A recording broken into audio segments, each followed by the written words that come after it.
So I want to cover a few basic, maybe beginner kind of pointers. Not so much teach you how to pick locks video, but teach you a lot of the things that you might encounter while picking locks as a beginner. I might do this in segments. I'm kind of winging it. I'll assume that you know how to pick a basic lock, that you know what the shear line is you're trying to get between basically the plug and the body of the lock, which is this line here, and you're trying to line the middle of the two pins up.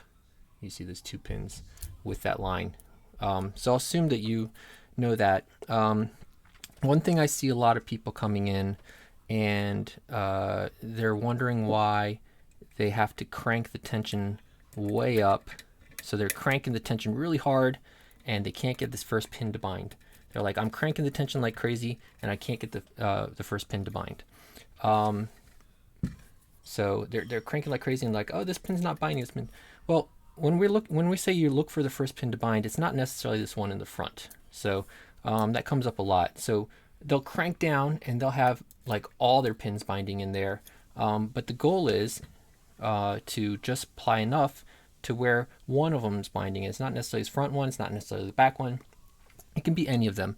This one's probably not a good example because I think it's the front one that binds first. But people ask like, well, how much is enough tension? Well, feel in there with no tension applied and feel what the pins feel like, and that's a non-binding pin. Apply some tension with rotation, and now feel, okay, this first one doesn't lift anymore. So let me let off the tension some. So I'm going to release some tension and see until it lifts again, okay? So this is enough tension because it's no longer lifting. That first one's binding. But I'm going to let off more until it's lifting, and now I'm going to go through with that little bit of tension, see if any of the others are binding. They're not. Okay, so let me put enough to bind that first one. It must be the first one that's the binder. But you could have gone like, and not felt that first one binding and gone back and felt the third one binding. And then you go back and you feel also the sixth one binding. So then you let off a little bit until you feel just either the third or the sixth one binding, right? Another question that comes up, top of keyway, bottom of keyway tension. You can see I have it on the bottom.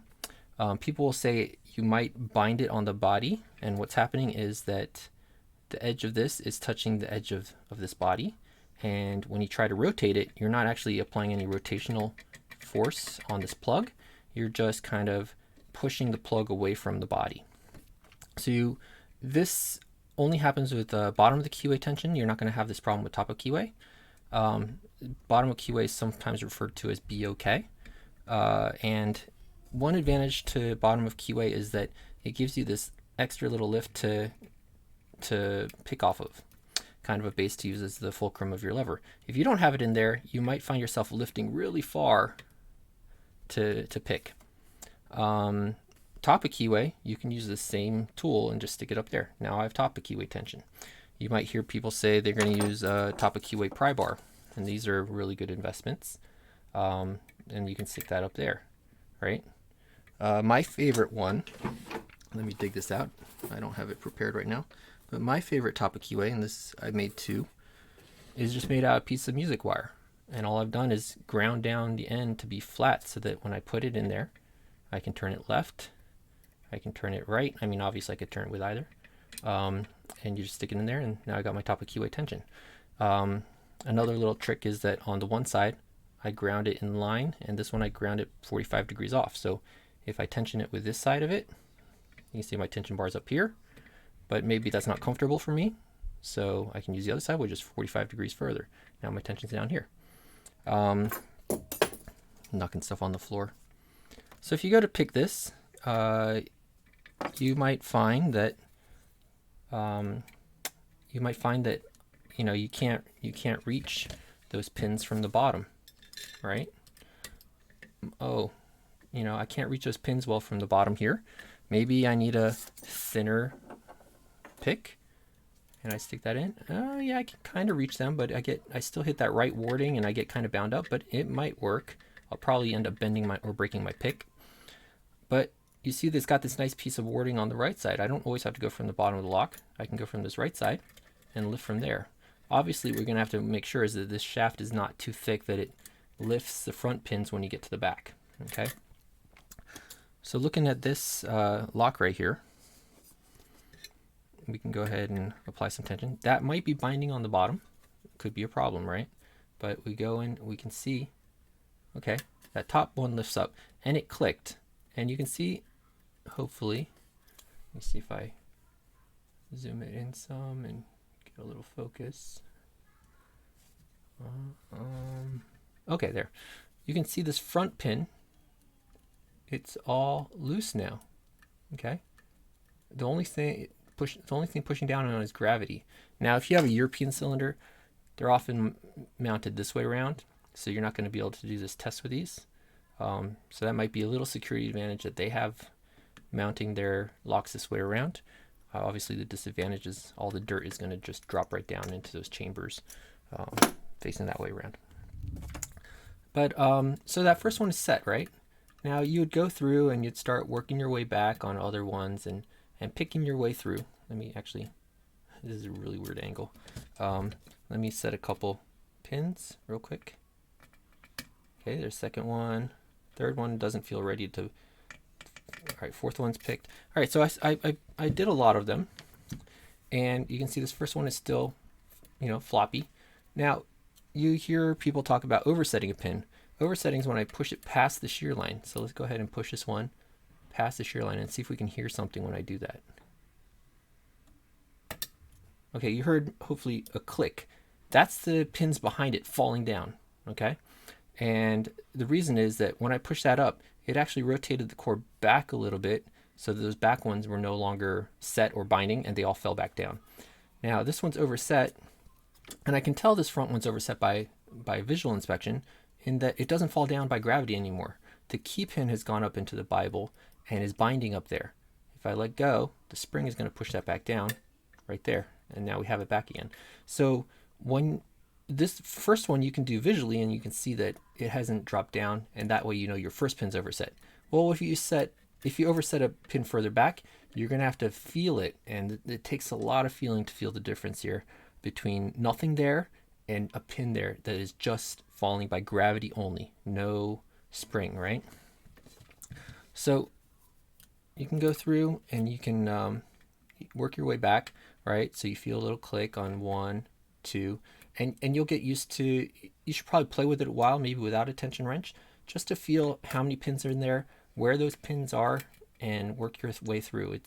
It's worth a lot to do that. People will often skip that step, and then, you know, it takes them a while to get it open. So there's only 5 pins in here, and we'll get into gutting into a second, but let's go ahead and swap this out really quick. Let me make sure I still have focus. So that's a Falcon. Here's a Schlage. Typical C keyway in here. You might approach it the same. You try to put your bottom of keyway tension wrench in here like this, right? And you see, oh, I don't have that nice little ledge that I had on the Falcon to pick off of. So on the Falcon, I had this nice little ledge here, and I can pick everything up. On the Schlage, you know, I can't reach the pins like this, right? You see, it's pushing my pick up into this left side warding. I put my tension wrench here in the bottom, and okay, now that moved it, my area here, I can pick off of it, right? So that's nice. I can pick off this left warding here between the left warding and my wrench. So that wrench has given me a spot to pick off of. Now, if I went top of keyway on this, right, I don't have that little tension wrench there to hold me in place. So I might just keep falling down off that left warding. But you can still pick off this left warding. You just gotta maybe put your finger there, right? So sometimes in my pick videos, you still have my ring finger kind of just blocking and holding that pick in place right there. So you can make your own little things to leverage off of. Some people, they'll just use their finger all together like this maybe, or their left finger, whatever it works, you know. The cool thing about these Schlage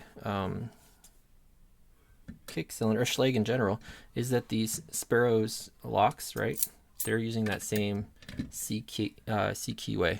And every time I go to demonstrate this, I can never get the key to fit. Here's the key, and I don't know why I can never get the key. Oh, there we go. So And then you could take the pins out of this one, stick them in here, and then you can have your little cutaway with those. You can see this key's not the right one. It lifts them all to the wrong heights. And theoretically, this one should be able to fit in here too. Yeah, all right, there we go. So it's just kind of rough, I don't know why. So that's some picking tips. Let me think if there's anything else that you might hear a lot of. Oversets. No, I wanted to get a little bit into gutting, because gutting can have a lot of problems. So let's do some gutting. So you got your Schlage cylinder here. You got it all nice and picked, and you want to go and gut it. So each lock is going to have a different method. The back of the Falcon looks like the back of the Schlage. This Sparrow's tool is really nice because it has these things that you can stick in there, and you'll be able to unscrew it that way. All right. So that's one. That same tool is not going to fit over this tailpiece to help you. So I mean, you know, just find something. You know, you got picks. You can use your pick, and you can rotate that off of there by pushing that little pin down and just rotate that off. So anyways, once you get that off, don't lose your pieces, your spring. I did a whole gutting video. I'll link it, and you can check that out. One thing you'll hear people say is use a shim to gut. So there's a shim you can get from Sparrows, or you might get this from if you have a Blu-ray or a DVD, it has those little anti-theft stickers in it. You open those up and you get a few of these little shims, and you can put that in there. And what that's going to do is that's going to stop any of those pins in the Bible from falling someplace they shouldn't. For example, if I were to use this to follow here, you can see there's a gap where this thing steps down between the follower and the Bible, and pins are going to fall there, and then they're not going to be able to get past this ramp here, and you'll get stuck. And then you'll have to pull this back out. That pin's going to get its spring mangled. It's going to fall into keyway. Yeah, it's going to not fun.